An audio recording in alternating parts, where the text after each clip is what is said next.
Hey, welcome to the show. Today we're going to talk about the occult and its connections to XRP. I'm going to dig into why I think these connections exist.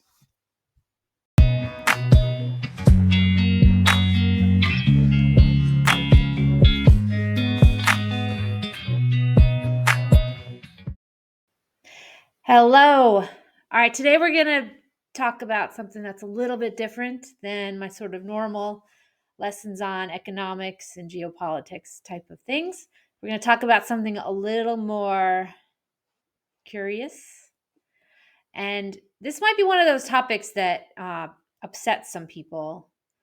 And because I'm going to be making some conjecture, we're going to talk about some theories, even what you might call conspiracy theories. My goal is simple. I just really want to understand more about any asset that and company that I am invested in. And I'm a holder of XRP. I have private equity in Ripple. So like if there's stuff to know about either of those, like I want to know. And that includes digging into some theories that might be unpleasant or might be strange or unusual. And so, my goal here is not to pass judgment on anyone or anything. I'm just trying to figure out what is the deal. And I've been in the internet technology space for a long, long time. And that's kind of how I got into this blockchain side, was more out of curiosity about the next version of the internet and this idea that the blockchain would bring this ability to move money and have this sort of internet of value and become this payments medium that wasn't really possible with the current internet. And so the last thing in the world I kind of expected was to come across this sort of these occult references.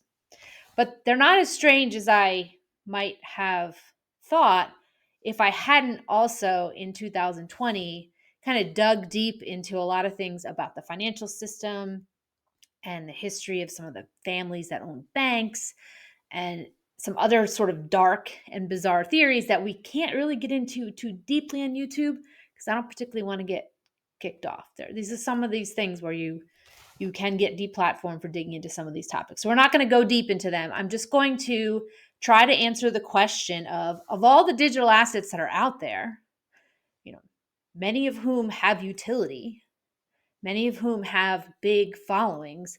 Why is it that there's an unusually high connection between the occult stuff and XRP? Like, what's that all about? Is it made up? Is it conjecture? Is it crazy people? Or is there something to it? So, that is my goal here, to dig into what that's all about. Okay. First thing I had to figure out was I'll admit, I had my own judgmental definition of predetermined judgment around occult. It's not really my area of expertise, so I'm not going to be teaching anyone about the occult or what that means. And I was corrected, a perception of mine was corrected when I was doing some research for it, is that I kind of thought it was a very dark, almost like demonic area of practice. But it turns out the definition of occult is actually much more broad and simply means sort of hidden or secret, mysterious, concealed. And I realized that a lot of things that I learned kind of in 2020 about the history of the banking system, they do kind of cover into that. And like, I learned a lot of things about our history, even fairly recent history, that were not as I had believed at the time. And essentially, they were secrets, they were hidden. The true agenda of some wars, for example, in history, maybe some presidential assassinations, that kind of thing, the true sort of story was not revealed. And so, this idea of digging into kind of what's really going on and using the label of occult is not as crazy sounding as it might sound. It wasn't to me. I was sort of surprised when I learned that definition. And if you're a student or follower of occult stuff, like I'm you can feel free to correct me in the comments if I get anything wrong here. This is a newer area for me. I certainly do not claim to be proficient. I'm simply trying to understand what this has to do with XRP specifically. And if you don't even have any idea what I'm talking about, there's this community of people. I find them mostly on Twitter, and some of them do have YouTube channels where they're called riddlers, and they dig into a lot of symbolism and numerology. and sort of hidden meanings around prophecies and sort of what's to come. We're going to talk about some of those things a little bit, but they seem to really congregate around the digital asset XRP more so than any other token, which is what this video is all about. So the symbolism, in my brief studies of occultism, symbolism is important in that line of practice. Symbols mean things, numbers mean things, imagery mean things, colors have meaning. So people and groups that are heavily into symbolism will use certain elements in a visual manner, whether it's like something in a photo or something that they do publicly or even stuff you do with your hands. Now, the thing about this, though, as someone who's made a bunch of logos in my day, I think a lot of people will make logos and designs that use occult symbolism without having any idea. So there's some symbolism that goes with triangles and little like spiral things. I've probably used a spiral in marketing without having any idea what the occult symbolism represented. So I do not want to imply at all that anyone who uses any kind of symbolism that's connected to the occult must be a part of that, because I think it's very easy to use these very common shapes and symbols and colors without having any idea of their kind of deeper meaning. That said, we'll look a little bit at the symbolism of XRP. Now, I think there's a couple layers here, which is my understanding common in occult symbolism. There might be multiple meanings to things. And the first sort of basic one with XRP, it's not shocking that you would have an X as the logo for XRP.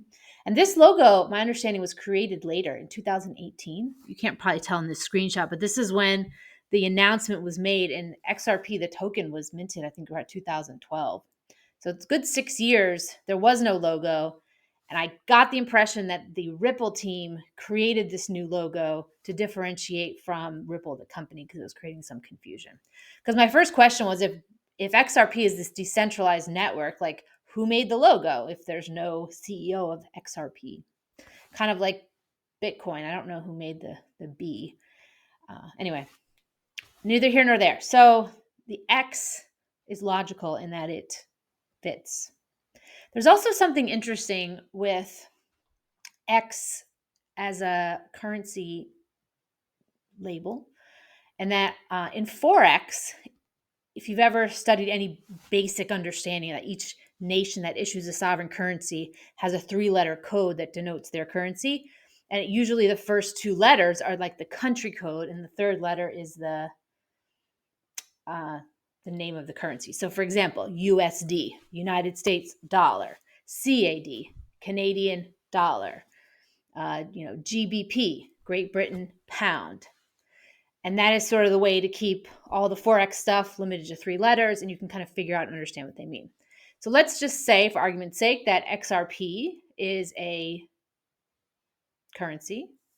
And that would mean that X and R are sort of the currency code, and P is some sort of the thing. Now, I don't know if that necessarily applies here, but my understanding is that the X in Forex means that you are not native or tied to any one country. It's supranational, which means that it could be perfect for a cross-border payment type thing.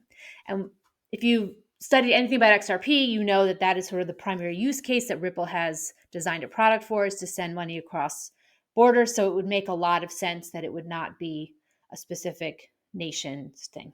What's interesting to me about that is that there's also XLM and XDC. And I was like, was that all sort of part of this plan when they were all created? I know there's a strong history, which I'll probably dig into in another video, about XLM and XRP via Jed McCaleb and his history creating both. One thing I don't know much about is the story behind XDC and whether there is a connection here as well. But what I have not found is many or any occult references really to XLM and XDC, unless it's sort of talking about all of these things together. So I will stay tuned if I find more about that, but it seems like XRP specifically, of the 3 X tokens that are supranational currencies, it's the only one that seems to have this strong occult connection. And if you're going to look at what this symbolism of this means, there are some, I don't want to call them concepts or like expressions maybe that fit into this occult type philosophy. And one of them is as above, as so below. You kind of see this in quite a few places. And this XRP X, the way it's designed, kind of looks like a mirror image. The top is sort of the flip of the bottom, and it kind of fits into that. So I don't know if that's a coincidence that fits in, or whether that's part of this occultism connection with XRP. And again, we're digging into it. I'm just looking to find out all the data points. It's going to be up to you to draw your own conclusion about what you think this means. I will be totally honest and sort of give a little bit of spoiler. I'm mostly convinced there's a connection here, but I'm not fully convinced because it is still, I still see this as like a digital asset that kind of runs on a blockchain that isn't necessarily this metaphysical entity. But by the time we get to end this video, I might have changed my own mind. So we'll see. All right. So one of the riddler type Twitter guys, name's Baba Kugs. I think that's how you say it. He likes to post this graphic, and this where's this as above, so below. Fits into that XRP image I showed you. And if you were to take an infinity sign or even an 8 sign, which you kind of see in the middle of this graphic, it would have that same mirror image thing. And he's been sharing this video most of this year to talk about certain timelines or events that are happening geopolitically that kind of correlate to this transition to using XRP in this new monetary system. And we did see that there's been problems with the British pound, problems with the Japanese government and the Japanese financial markets. I don't know if all of these things happened exactly because they're a little bit vague. And I guess in November, we're supposed to see a key, which I don't know what that means. And then in December, we'll see a scale. Maybe that's some sort of justice. I'm not really clear.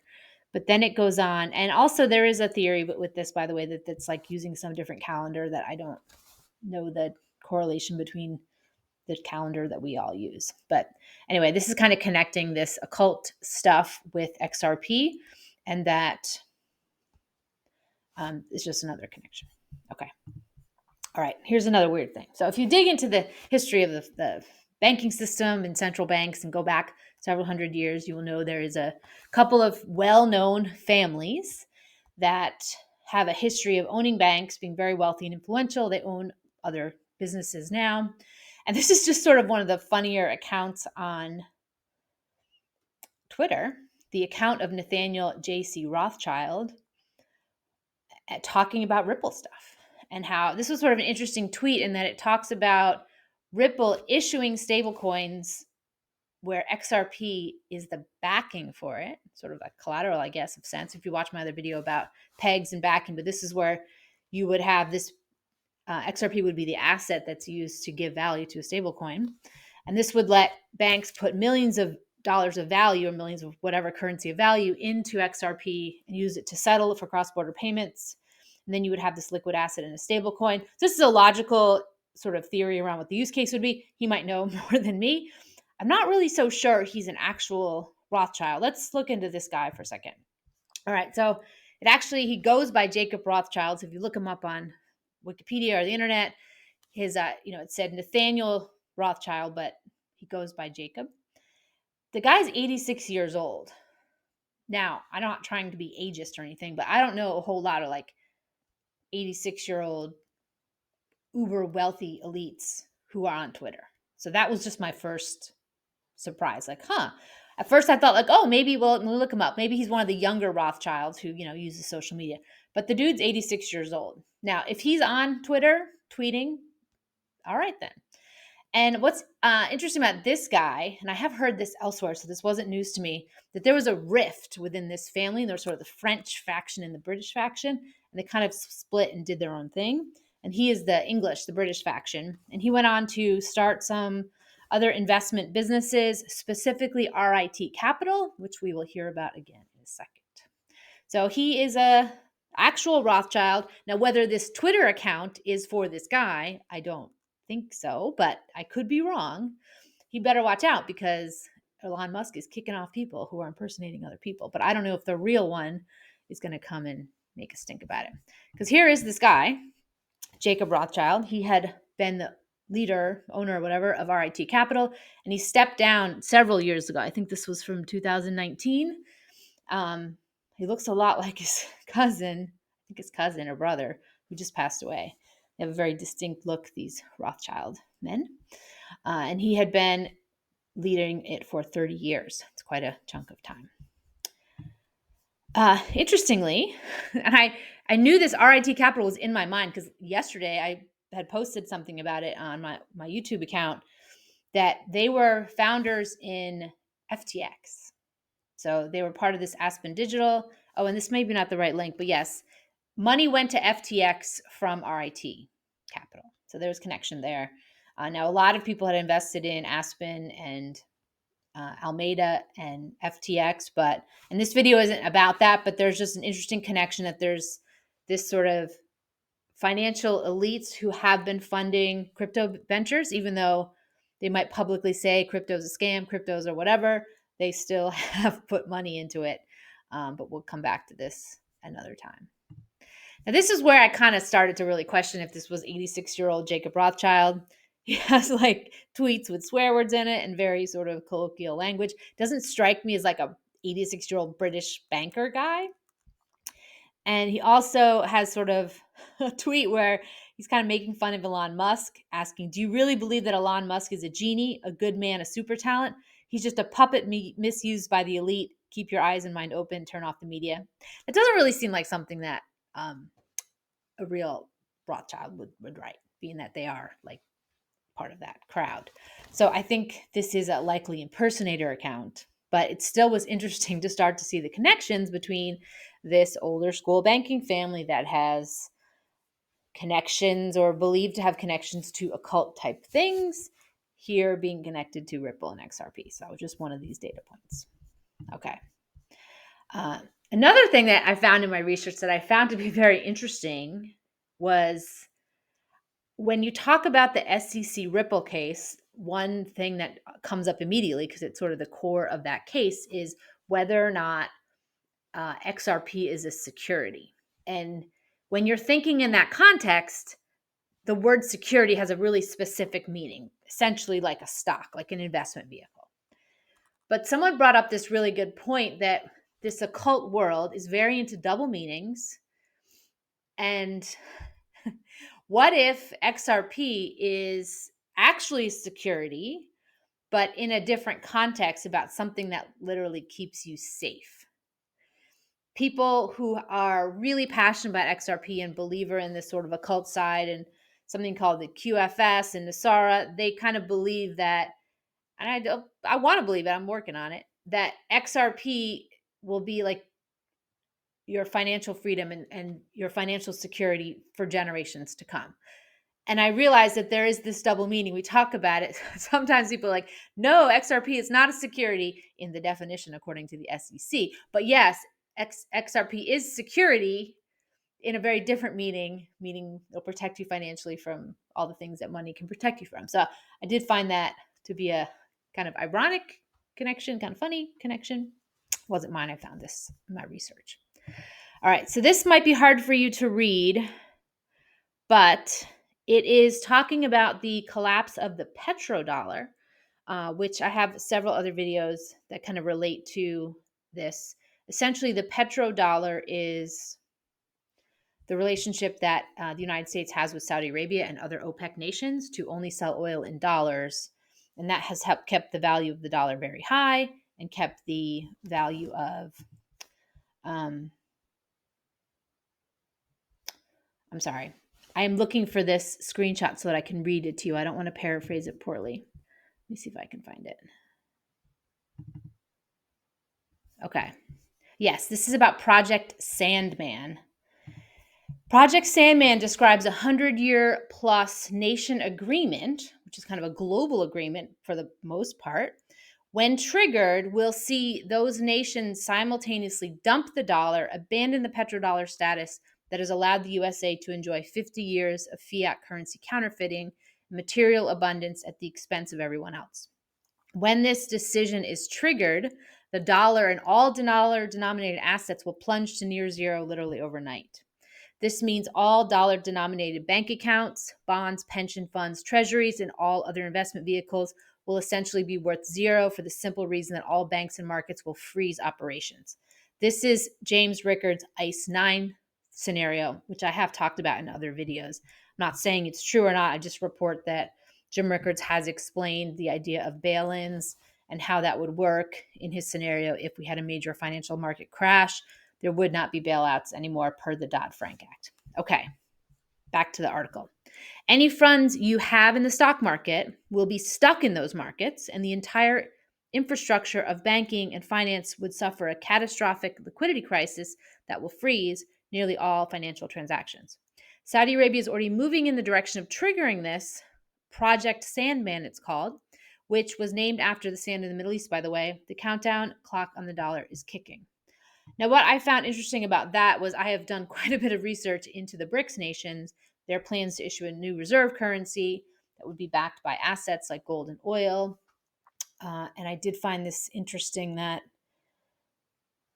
it's kind of bigger than that, and that ties into this idea of this global financial reset, a new financial system, this quantum financial system that, I've read a lot about these theories. It's difficult to figure out if they're true or not. And that's sort of what a lot of my work is here. And connecting how XRP fits into this and what the role of the occult is kind of the point of this video. So this particular data point confirmed to me that the Jim Rickards locking of the financial system theory, which would be used as a catalyst to transfer everyone over from the current financial system to one that's based on digital assets. It's called Project Sandman, so I'll probably have to do another thing on that. I didn't know it had a label. And it also indicates that potentially BRICS is much bigger than BRICS. And I've seen this, people have commented on my threads about BRICS on Twitter, that it's much bigger than just those nations and that the BRICS nations will be leading this transition into a new financial system, which feeds into this idea that this has been a plan that's been hidden. It's been worked on for some time, which feeds into this occult idea that while I have this belief that occult is like dark, almost satanic type things, it doesn't necessarily mean that in the literal definition. And I'm not, anyway.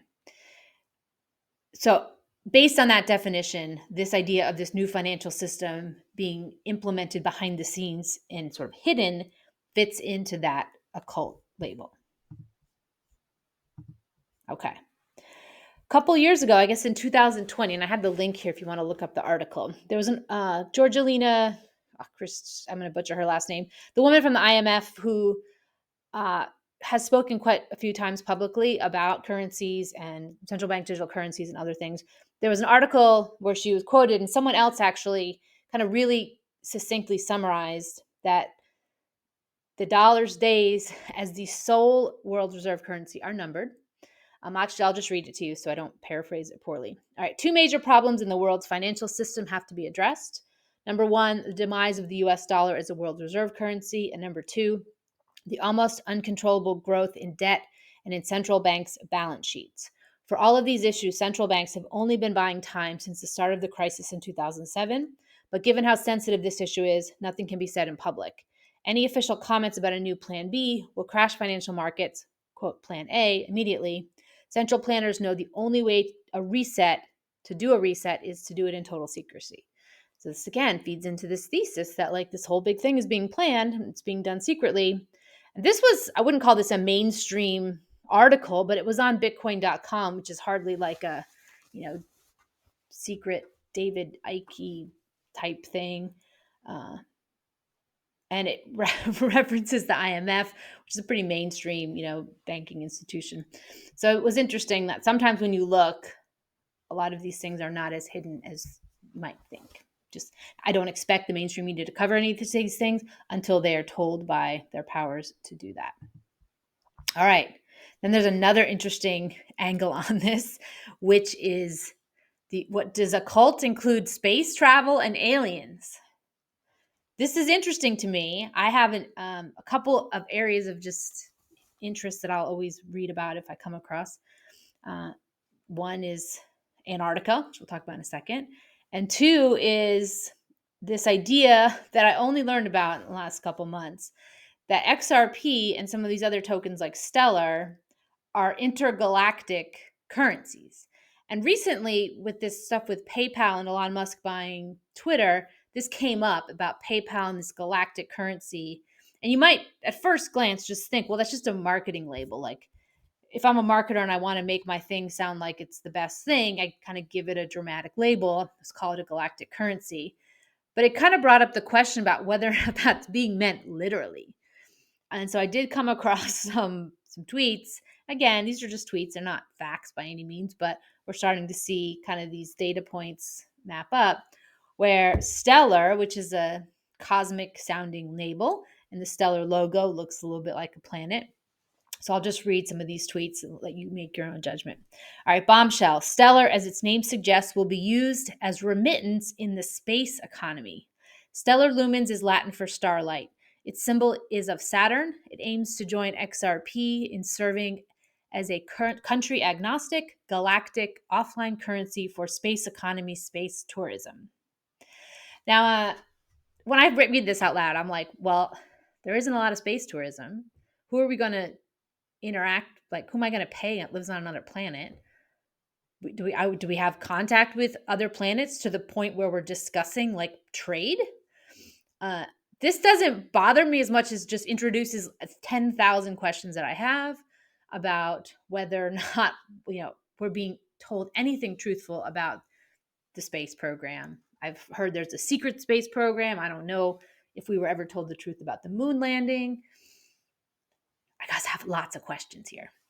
And I don't know where to get a lot of these answers, but it's just interesting that I happen to be invested in these tokens that all of a sudden now have all these sort of space connections. All right, there was another tweet I'll read to you. All right, Stellar Lumens and Ripple, XRP, are not just cross-border remittances. They are cross-planetary and galactic remittances, a space currency that all countries agreed on as legitimate legal tender in space. You heard it here first, folks. Again, I just have so many questions like, what are we paying for in space? Am I going to buy food in space? Do I get to go to space?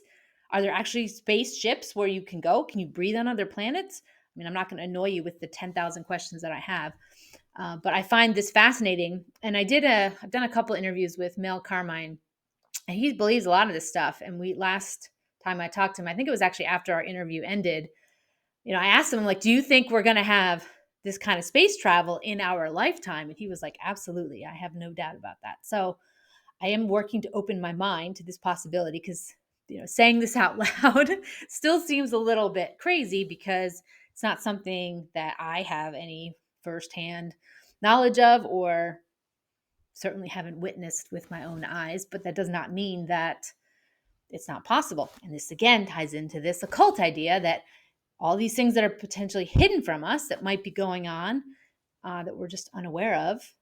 Do they include XRP and XLM? Are we going to go to space and buy stuff with XRP? I think that's kind of cool. And how do some of these people know this? So Crypto Current, how does he know this? I'm going to have to message him and see how he found out. All right. Then we get into some more, I'm going to call them credible. I don't mean to discredit the other crypto guy, but David Schwartz, if you know anything about XRP, then you know who David Schwartz is, CTO of Ripple, creator of XRP Ledger, very knowledgeable guy, generous with his knowledge, but he has this sort of interesting habit of being a riddler himself. He tells stories, he tells parables. Sometimes it looks like he's giving clues, but they're difficult to decipher. It totally feeds into this idea of this occult connection, mysterious connection with XRP. Actually, today, as of recording this, there was a rumor that came out from Fox News that tomorrow there was going to be a settlement with the SEC Ripple case. So who knows? By the time you watch this might be old news. But as of today, this rumor came out. This Natalie Bitcoin girl was speaking about Bitcoin and FTX, and it kind of muddled in Ripple and XRP, which had nothing really to do with that. Anyway, it was sort of dropped by Fox that Natalie thought that this lawsuit was settling tomorrow. So David Schwartz, now then Ripple was officially contacted, and their official comment was, this is not correct information. But then David Schwartz, a couple hours later, tells this story, like in a Twitter thread, about he was going to buy this business. It was a bed and breakfast, and he and his wife were going to do it. And they were all ready to close the deal. And at the last minute, somebody came along and threw in this sort of deal breaker condition that just didn't make a lot of sense, and it kind of messed up the whole deal. And by Monday morning, it was off. It's just very interesting. It tells this story on the exact day that it's been rumored that he had this other thing that was supposed to settle and it didn't. So it kind of feeds into this idea that David Schwartz likes to tell us riddles. Part of this mysterious, things are hidden. I can't tell you something in a direct manner. All right, I'm going to read you this thing because it's going to be hard to read probably on the screen. All right, this is from 5 years ago. Actually, I have a screenshot of it, and I'm assuming it's real, but that's the best I can do with the internet. I don't know, who knows if anything on the internet's real, but we'll pretend that this is. 5 years ago, David Schwartz replied to something. I don't have the original thread, but it says, I'm guessing the question is like, how much would XRP be worth one day? He replies, it all depends how big you want to dream. What if Ripple captures Bitcoin current market share? The answer would be $2. All right. What if Ripple captures the value of all high friction international payments that are now occurring? The value would be $20. You could add a multiplier for this for additional demand from people holding XRP to make more or facilitate the payments in the future. Okay, option number 3. What if Ripple captures the value of an increasing amount of international payments driven by the reduction in friction? Maybe the value is $120. Same point above, you could justify a multiplier to this. All right, number 4. What if the economy triples in size, the volume of international payments increases, Ripple captures all of that, and people also use Ripple for all kinds of other things because it either displaces Bitcoin or equals in size a Bitcoin that's many times its current size. And we also expand the economy to other planets that also use XRP. As for how likely these scenarios are, though, who can say? Ripple equaling Bitcoin's current market cap sometime in the near future doesn't seem any more outrageous to me than the idea of a Bitcoin selling for over $1,000 seemed to me in 2012. But the point here was this mention of we also expand the economy to other planets that also use XRP. Like, what? What other planets? Other planets use XRP? We're trading with other planets? Do other planets have people? What do you buy from people on other planets? I have lots of questions. But I thought that was an interesting data point that feeds into this. There's more to this situation than we may think. And this interplanetary thing is interesting. Okay, next data point. This is actually, I think, the last one I'm going to share. But this ties into Antarctica, and I could make a whole video about Antarctica. And if you are like me and you know a lot about it, you know that this is one of the more fascinating rabbit holes of rabbit holes. I truly believe there is a lot more to Antarctica than we have been led to believe. So by this definition of occult, fits right in there. And the stuff that I think we don't know about it fits into this occult thing. It goes back even to World War II. There were military reports that stuff was going on down there. It's also strange you can't fly over it, and it's considered to be, you know, you and I can't just go there unless it's part of like an official tour, which are very, I think, heavily restricted. Like you can't just go wherever you want. And when I've asked about it, the response is, well, it's very, very cold. You would die. And 2, we have to keep it pristine. But there was like a woman last year who drove her car across it for charity. And some guy, I have a Google alert on Antarctica, so I get all the articles. And a guy just announced that he's going to ride his fancy mountain bike across Antarctica. So I was like, wait a minute. I thought this was so dangerous you couldn't go there. And meanwhile, last December, 4 people involved in XRP and global finance all happened to go to Antarctica at the same time. So David Schwartz, who we know, went to Antarctica, as did Brad Garlinghouse at the same time. So it would make sense to me that they might go on a business trip together. But why would they go on a business trip to Antarctica? I get they would go on a business trip to like London or Switzerland for some kind of banking related things. What banks are in Antarctica? And at the same time, Klaus Schwab and Christine Lagarde are going. I don't know how to put the four of them in Antarctica at the same time without delving into some interesting theories that tie into things like occult and why are they there. Let's say there was a totally rational reason for the four of them meeting, and the World Economic Forum is going to somehow use Ripple as a sponsor or something, and the IMF is part of it. Like, I could sort of see that, but why are they not meeting in a conference room in Paris? Why are they meeting in Antarctica? I thought it was so cold and so like environmentally important that you can't just like trample on there unless it's absolutely necessary. So I don't really see a logical reason why the four of them went to Antarctica unless it ties into some sort of occult thing. And I don't hear about like, the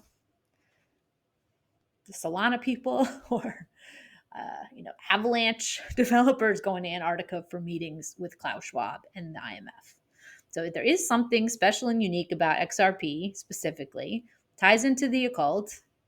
I haven't yet figured out how it all started, these connections. It's not as easy to figure out as you might think. If you know about the backstory on it, please hook me up in the comments and let me know where to look, because I can maybe make another video at some point about part 2. So that is what I've uncovered so far about the connections between XRP and the occult. A little stranger than I thought when I first discovered XRP as a digital asset. It was going to be used by banks to move value to other banks. But if you actually think about it, you study the history of banking, if you don't know what I'm talking about, you could read Creature from Jekyll Island. There's some sort of dark stuff in that world that does fit into this idea of the occult. Now, how XRP got involved, I still haven't figured that out. Like, why them? I get why banks are into it. I get why I get why we're going to a new financial system. I'm still unclear about whether the Nasara thing is a good thing or not. I did another separate video on that with Mel Carmine about, I think the Great Reset and Nasara are not all that different, but that's a different topic. But I still haven't figured out why XRP was the one for all of this. So that will be my research for another time. So anyway, if you like these topics and want to connect with me more about these particular things, please like and subscribe. Like the video and subscribe to my channel. And feel free to follow me on my locals channel, twostepsahead.locals.com. And we can talk more about the future of money, blockchain technology, and geopolitics. All right, I'll see you in the next video.